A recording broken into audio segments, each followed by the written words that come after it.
Air India AI-171 की preliminary investigation report में कुछ ऐसे इंकशाफात हुए हैं जिसने एविएशन की दुनिया में एक नई मिस्ट्री खड़ी कर दी है। क्रैश से सिर्फ चंद सेकंड्स पहले दोनों इंजन्स के फ्यूल स्विचेस को रन पोजीशन से कट ऑफ पोजीशन में किसने किया था? जब फ्यूल कट ऑफ होने के बाद दोनों इंजन घुटने लगे तो एक पायलट ने पूछा कि फ्यूल कट ऑफ क्यों किया है, जिस पर दूसरे पायलट ने कहा कि मैंने नहीं किया। क्या वजह थी कि टेक ऑफ के इतने क्रिटिकल टाइम पर एक नहीं दोनों इंजन्स के फ्यूल स्विच बंद कर दिए गए? क्या स्विचेस में कोई खराबी थी, पायलट ने जानबूझकर किया, या फिर ये किसी माल फंक्शन का नतीजा था? हिस्ट्री में हुए दूसरे ऐसे ही हादसे जिसमें पायलट ने जानबूझकर सुसाइड किया था, उनमें और AI-171 में क्या कुछ कॉमन है? आज हम डीप में जाकर इस मुद्दे को समझने की कोशिश करेंगे। ज़ेम टीवी की वीडियोस में एक बार फिर से खुशामदीद। नाजरीन, 12 जून 2025 की सुबह अहमदाबाद इंटरनेशनल एयरपोर्ट पर एक रूटीन का दिन था।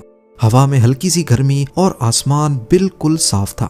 कुछ जहाज टर्मिनल पे खड़े पैसेंजर्स को ऑन बोर्ड कर रहे थे, तो कुछ टैक्सी के फेज में थे, जबकि रनवे पर हर 5 मिनट में कोई जहाज लैंड या टेक ऑफ कर रहा था। इसी भीड़ के बीच एयर इंडिया का एक बोइंग 7878 ड्रीम लाइनर भी खड़ा था, जिसका टेल नंबर VTANB जबकि फ्लाइट नंबर AI-171 था। ये जहाज आज के दिन ही 2 घंटे पहले दिल्ली से अहमदाबाद आया था और अब ये अहमदाबाद से लंदन जाने के लिए बिल्कुल तैयार था। कोई नहीं जानता था कि चंद लम्हों के बाद ये ड्रीम लाइनर दुनिया भर में हेडलाइंस और एविएशन की दुनिया में एक मिस्ट्री छोड़ने वाला है।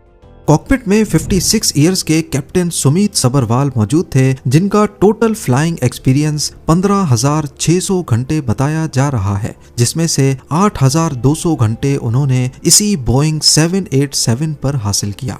जबकि को पायलट, जिन्हें फर्स्ट ऑफिसर भी कहा जाता है, 32 इयर्स के क्लाइव कुंदर थे, जिनका टोटल एक्सपीरियंस 3400 आवर्स और बोइंग 787 को वो टोटल 1128 आवर्स फ्लाई कर चुके थे। रिपोर्ट में बताया गया है कि दोनों पायलट्स ने फ्लाइट से करीब 1.5 घंटे पहले ब्रेथ एनालाइजर टेस्ट पास किया और फ्लाइट के लिए बिल्कुल परफेक्ट पाए गए। यही सेम एयरक्राफ्ट VTANB दिल्ली से फ्लाइट AI-423 ऑपरेट करते हुए अहमदाबाद पहुंचा था। पिछली फ्लाइट में एक छोटा सा टेक्निकल इशू आया था, जिसे एयरक्राफ्ट मेंटेनेंस इंजीनियर ने ट्रबल शूटिंग करके क्लियर कर दिया। अब ये जहाज अपनी अगली परवाज के लिए बिल्कुल तैयार था। फ्लाइट AI-171 में टोटल 230 पैसेंजर्स थे। इन्वेस्टिगेशन रिपोर्ट में लिखा गया है कि जहाज में 54,200 kg का फ्यूल भरा गया और इसका टेक ऑफ वेट 2,13,400 kg था, जो बोइंग 787 के लिहाज से बिल्कुल नॉर्मल रेंज में आता है। जहाज में किसी खतरनाक सामान की मौजूदगी के निशानात भी नहीं मिले, सब कुछ मामूल के मुताबिक था। बोर्डिंग होने के बाद एयर ट्रैफिक कंट्रोल टावर की रिकॉर्डिंग्स के मुताबिक 1:13 पर एयरक्राफ्ट ने टर्मिनल से पुश बैक और स्टार्टअप की परमिशन मांगी। 1:33 PM और 45 सेकंड्स पर ATC ने एयरक्राफ्ट को रनवे 23 पर लाइन अप होने की इंस्ट्रक्शंस दी। उस वक्त विंड स्पीड 6 नॉट्स यानी तकरीबन 11 किलोमीटर्स पर आवर्स थी। मौसम बिल्कुल साफ और विजिबिलिटी 6000 मीटर्स रिकॉर्ड की गई। कहने का मतलब है कि सब कुछ एक नॉर्मल टेक ऑफ के लिए बिल्कुल परफेक्ट था।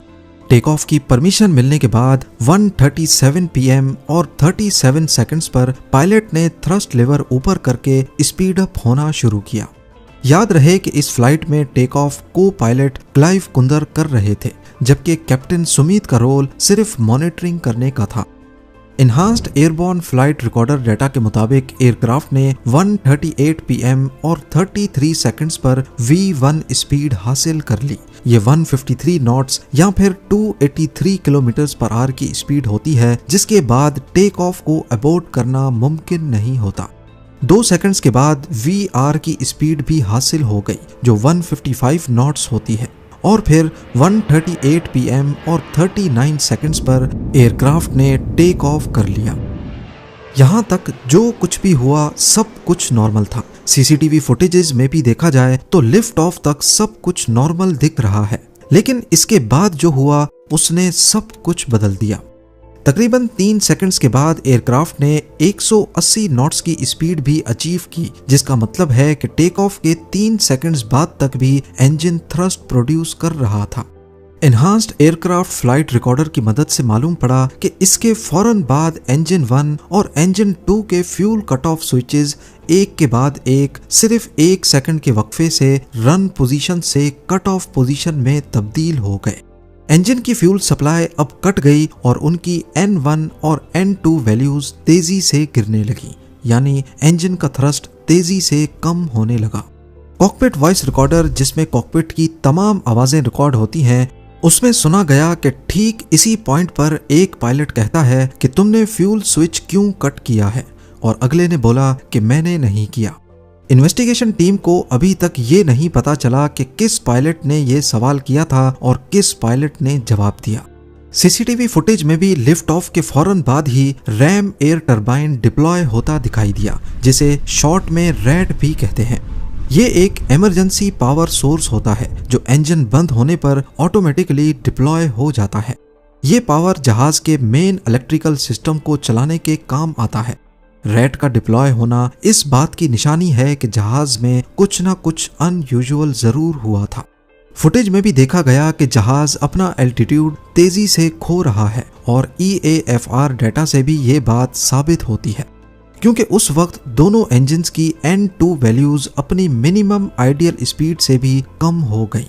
1:39 PM और 5 सेकंड्स पे ATC की रिकॉर्डिंग्स में मेडे का डिस्ट्रेस सिग्नल रिकॉर्ड हुआ। जब ATC ने कॉल साइन पूछा तो आगे से कोई जवाब नहीं मिला। साथ ही ATC ने एयरक्राफ्ट को एयरपोर्ट बाउंड्री के बाहर क्रैश होते देखा और इमरजेंसी रिस्पांस फौरन एक्टिवेट कर दिया गया। एयरक्राफ्ट रनवे 23 की सीध में 1600 मीटर्स दूर पहले आर्मी मेडिकल कॉर्प्स की एक बिल्डिंग की चिमनी से टकराया और फिर BJ मेडिकल कॉलेज हॉस्टल से टकरा गया। पूरा मलबा पहले इम्पैक्ट पॉइंट से तकरीबन 1000 फीट लंबे और 400 फीट चौड़े इलाके में फैल गया। इस हादसे में 12 क्रू मेंबर्स और 229 पैसेंजर्स की जान चली गई, जबकि जमीन पर 19 लोग भी इस हादसे का शिकार हुए। सिर्फ एक मुसाफिर कुदरती तौर पर इमरजेंसी एग्जिट के पास बैठे रहने की वजह से किसी तरह बचने में कामयाब हो गया। 15 पेज की इस इब्तदाई इन्वेस्टिगेशन रिपोर्ट में एक एक चीज डिटेल में लिखी है। जैसा कि क्रैश के बाद मलबे से फ्लैप हैंडल असेंबली मिली जो 5 डिग्री की फ्लैप पोजीशन में मौजूद थी, जो कि एक normal take off flap setting होती है, और ये चीज EAFR डाटा से भी कंफर्म हुई। Landing gear lever down position में मिला और थ्रस्ट लिवर बेशक काफी जल चुका था, लेकिन क्रैश होने तक फॉरवर्ड पोजीशन में ही था। जबकि सबसे अहम चीज fuel control switches run position में ही पाए गए, यानी कि क्रैश से पहले पायलट्स ने वापस फ्यूल स्विच ऑन कर दिए थे। अब ये फ्यूल स्विचेस नॉर्मली ऐसे डिजाइन होते हैं कि सिर्फ कोई इंसान ही इन्हें बंद या खोल सकता है। दोनों स्विचेस के लेफ्ट और राइट पे एक लॉकिंग मैकेनिज्म दिया गया है। इस लॉकिंग मैकेनिज्म का काम है स्विच को एक्सीडेंटली ऑन या ऑफ होने से बचाना। जब भी पायलट को इंजन का फ्यूल ओपन करना हो तो इसमें पायलट के दोनों हाथों का इस्तेमाल जरूरी होता है। एक हाथ से लॉक को पुश किया जाता है और दूसरे हाथ से स्विच को पुल करके ऊपर या नीचे किया जाता है, और यही चीज सबसे हैरानकुन है, क्योंकि एक हाथ से फ्यूल स्विच चाह कर भी कोई ऑन या ऑफ नहीं कर सकता। अब अगर तो स्विच पायलट ने बंद नहीं किए जैसा कि कॉकपिट वॉइस रिकॉर्डर में सुना गया, तो फिर किसने किए? और अगर ये गलती से भी हो गया तो सवाल ये है कि दोनों स्विचेस गलती से कैसे बंद हुए, वो भी एक के बाद एक। इन्वेस्टिगेशन रिपोर्ट में यह भी पाया गया कि दोनों फ्यूल स्विचेस 1 सेकंड के वक्फे से बंद हुए थे, जो कि बिल्कुल एक नॉर्मल ह्यूमन इंटरवेंशन लगता है। बाद में ये दोनों स्विचेस दोबारा ऑन भी किए गए थे, लेकिन तब तक बहुत देर हो चुकी थी। इन्वेस्टिगेशन रिपोर्ट के मुताबिक इंजन 1 के लिए फ्यूल कट ऑफ और दोबारा सप्लाई शुरू होने के बीच तकरीबन 10 सेकंड्स का वक्फा था, और इंजन 2 के लिए फ्यूल कट ऑफ और दोबारा सप्लाई शुरू होने के बीच तकरीबन 14 सेकंड्स का वक्फा था। इस बात के सबूत भी मिले हैं कि दोनों इंजन्स वापस से थ्रस्ट प्रोड्यूस करने ही लगे थे, लेकिन उसी वक्त क्रैश हो गया। अब यहाँ सबसे बड़ी मिस्ट्री ये है कि फ्लाइट AI-171 टेक ऑफ तक बिल्कुल परफेक्ट थी। इंजन से लेकर इसमें भरने वाले फ्यूल तक सब कुछ नॉर्मल था। इन्वेस्टिगेशन टीम ने फ्यूल टैंकर जिसकी मदद से AI-171 को रिफ्यूल किया गया था, उसके फ्यूल सैंपल्स भी लेकर लैब में चेक किए, लेकिन उसमें भी कोई गड़बड़ नहीं पाई गई। अगर सब कुछ ही परफेक्ट था तो फिर फ्यूल स्विचेस को जानबूझकर बंद क्यों किया गया, या कहीं उनका लॉकिंग मैकेनिज्म खराब तो नहीं था।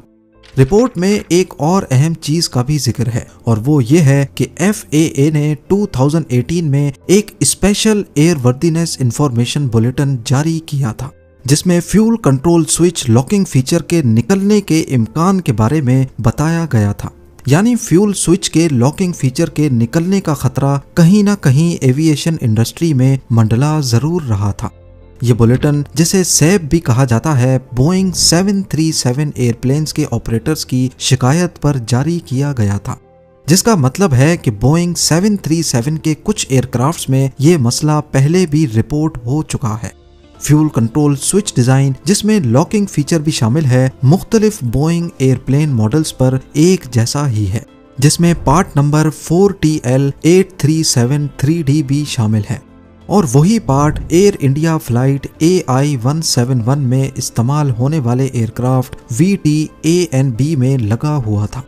FAA ने 7 साल पहले वार्न किया था कि कुछ फ्यूल कंट्रोल स्विचेस के लॉक डिसएंगेज स्टेट में इंस्टॉल हुए हैं। एयर इंडिया ने इस इंस्पेक्शन को स्किप किया क्योंकि वो मैंडेटरी नहीं बल्कि FAA की तरफ से महज एक एडवाइस थी।